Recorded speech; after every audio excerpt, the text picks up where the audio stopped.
Hi guys, welcome back to my channel and today in this video we are going to talk about the power of mutual funds. आप सभी ने कभी ना कभी mutual funds में investment किया होगा या अभी भी आपके पास म्यूचुअल फंड्स होंगे, बिकॉज हम मानते हैं कि म्यूचुअल फंड्स एक नियरेस्ट टू सेफेस्ट ऑप्शन है to make decent returns and to park your money. But क्या आपने कभी म्यूचुअल फंड्स को किसी और तरीके से एक्सप्लोर किया है या हमेशा आपने ये माना है कि सिर्फ इन्वेस्टमेंट के लिए म्यूचुअल फंड्स यूज किए जाते हैं? आज मैं इस वीडियो में उस चीज के बारे में बात करने वाला हूँ कि अब अपने म्यूचुअल फंड्स को मॉर्टगेज रखकर आप उसके अगेंस्ट लोन ले सकते हैं, जो काफी कम लोगों को पता होगा। एंड इस कॉन्सेप्ट को बोलते हैं लोन अगेंस्ट म्यूचुअल फंड्स। चलिए उसको एक एग्जांपल से समझते हैं। भगवान ना करे कि आपकी लाइफ में कभी कोई ऐसा टाइम आ गया कि धंधा चौपट हो गया, पैसे नहीं है, कुछ मेडिकल इमरजेंसीज आ गई, सो आपके मन में पहला थॉट क्या आता है? पहला थॉट ये होता है कि यार मेरे पास जो प्रॉपर्टी है, शेयर्स हैं, म्यूचुअल फंड्स हैं, उनको बेच के जो पैसा आएगा वो मैं यूज कर लूंगा। और सेकंड थॉट आता है कि मैं पर्सनल लोन लूंगा या फिर बाजार से लोन लूंगा या फिर फ्रेंड्स एंड फैमिली से लोन लूंगा, या फिर आपका ये थॉट आता है। चलिए इस केस में आप ये निकाल दीजिए कि आपके फ्रेंड्स एंड फैमिली का आप उनसे लोन ले नहीं पाएंगे, सो आपके पास दो ही ऑप्शन है कि या तो आप पर्सनल लोन लेंगे या आपके पास जो होल्डिंग्स है आप उनको बेच देंगे। लेकिन आपका इन दोनों चीजों में कॉस्ट इन्वॉल्व है। अगर आपने शेयर्स, म्यूचुअल फंड बेच दिए, सो जो रिटर्न आप उस पर कमा सकते थे वो आप कमा नहीं पाएंगे बिकॉज आपने उनको बेच दिया। सेकेंडली, अगर आपने पर्सनल लोन लिया या फिर आपने किसी मार्केट से भी लोन लिया, सो आप जानते हैं कि वो लोन काफी एक्सपेंसिव होता है, 15 से लेकर 20% तक उसका इंटरेस्ट रेट होता है and that cost you a lot. लेकिन एक तीसरा ऑप्शन भी है जो काफी कम लोगों को पता है, वो ऑप्शन है लोन अगेंस्ट म्यूचुअल फंड्स। आप अपने म्यूचुअल फंड्स को मॉर्टगेज रख के आप लोन ले सकते हैं। चलिए उसको समझते हैं कि ये काम कैसे करता है। ये काम करता है कि सपोज करो आप बैंक में गए, आपने उनको बोला कि मेरे पास म्यूचुअल फंड्स हैं जिसका वैल्यू 20 लाख रुपए है एंड आप उनको प्लेज करना चाहते हैं एज अ कोलेटरल, सो आप इसके बदले मुझे कोई क्रेडिट लाइन दे दीजिए। बैंक क्या करेगा? बैंक उन यूनिट्स पे ना एक लीन मार्क कर देगा। उसका मतलब ये है कि वो म्यूचुअल फंड्स आपके पास ही हैं और आपको ही उसका गेन और लॉस मिलेगा, लेकिन आप उसको बेच नहीं पाएंगे बिकॉज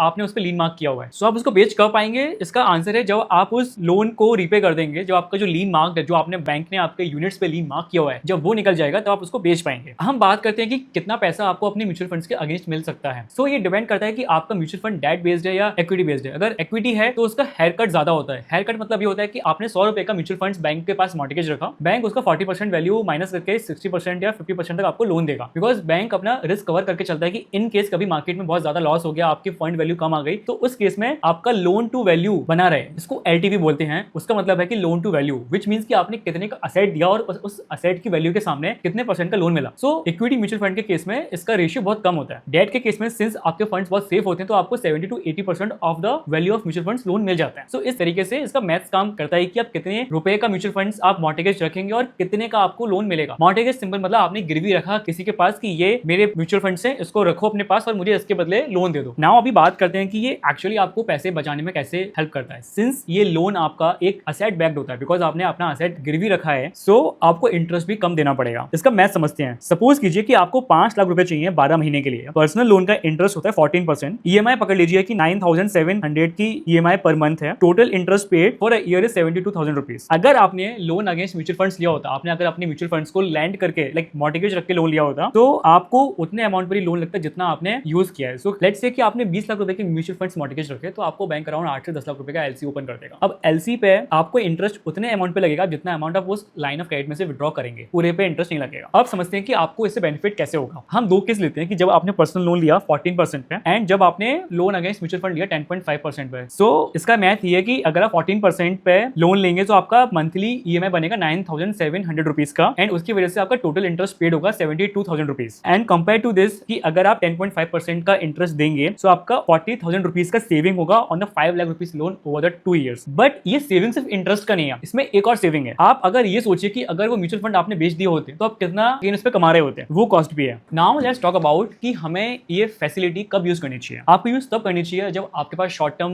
गैप हो या शॉर्ट टर्म नीड हो आपको, कि आपने कोई बिजनेस में कुछ शॉर्ट टर्म के लिए वर्किंग कैपिटल इश्यूज हो गए, या आपने जॉब चेंज की है तो आपको कुछ 2-3 महीने का सैलरी डिले हो गया, या घर में कुछ मेडिकल इमरजेंसी आ गया, तो उस केस में आप उसको यूज कर सकते हैं, राइट। सेकेंडली, जब मार्केट काफी लो है, आपको लगता है कि this can be the best time to invest in the market right now but you don't have money, तो in that case you can smartly leverage your mutual funds to earn money. जहां आपको लगता है कि अभी market आपके interest cost को beat कर देगा, जहां आपको ये यूज कर लेना चाहिए। आपको यूज कहां नहीं करना चाहिए? आपको अगर पैसा बहुत लंबे टाइम के लिए चाहिए तो आई विल नॉट से कि आपको आपको ये यूज करना चाहिए. It is suited for short term needs but not for the long term needs. And जब मार्केट काफी ज्यादा वॉलेटाइल है, आपको नहीं पता, आपको नहीं लगता कि अभी मार्केट में पैसा डालना चाहिए या फिर it can be very very risky, then आपको बिल्कुल नहीं करना चाहिए बिकॉज आपका पैसा उसमें ब्लॉक हो चुका है एंड आप उसको भी आप निकालोगे भी नहीं बिकॉज लॉस है उसमें. आपका वो लॉस प्लस इंटरेस्ट रेट, तो आपका लॉस काफी बड़ा हो जाता है. तो आपको उस केस में भी यूज नहीं करना चाहिए. एंड थर्ड कि जब आप वो बोरो करते हैं to invest in the markets, कि आप don't play FNO with the money that you have taken against your mutual fund. So basically you are playing with your mutual funds only. So in that case you should avoid using this loan against mutual fund thing. Now let's talk about practically कैसे करते हैं उसको. मतलब personally I use Ind Money app where you can just say कि आपके पास अगर 20 लाख रुपए की म्यूचुअल फंड है तो आपको ये ना फीचर दिखता है कि आप अपनी म्यूचुअल फंड को लेवरेज, लाइक आप अपनी म्यूचुअल फंड को मॉर्गेज रख के इतना लोन दे सकते हैं. लाइक बहुत ज्यादा पॉपअप होता है मैसेज. तो उस तरीके से मुझे लगता है कि वो काफी ईजी वे है. तो आपने जिस भी ऐप के थ्रू म्यूचुअल फंड में इन्वेस्ट किया हुआ है, आई थिंक वो ब्रोकर या फिर वो ऐप आपको वो फीचर दे रहा होगा. बट ऐसे काफी ऐप्स हैं जो आपको ये फैसिलिटी प्रोवाइड करती हैं. ग्रो है, इंड मनी है और ये भी है. सो ये सारी एप्स हैं जो आपको ये फैसिलिटी प्रोवाइड करती है. सो वर्क हार्ड, इन्वेस्ट करते रहिए. एंड म्यूचुअल फंड आपको जो पोर्टफोलियो सिर्फ एक नंबर नहीं है. आपको अपने इन्वेस्टमेंट के 2 मोड होते हैं, ग्रोथ मोड और यूटिलिटी मोड. ग्रोथ मोड सबको पता होता है बट आज आई थिंक मेरी इस वीडियो के माध्यम से आपको ये मालूम पड़ा how to use your financial assets. I hope this video would help you a lot. तो आप शेयर कीजिए ये वीडियो उन दोस्तों के साथ जो SIP तो करते हैं बट उनको ये फीचर नहीं पता कि वो कैसे स्मार्टली अपने म्यूचुअल फंड्स को यूज कर सकते हैं. I hope this video made a difference in your life and knowledge and I will see you in the next one. Till then bye bye, take care, thank you.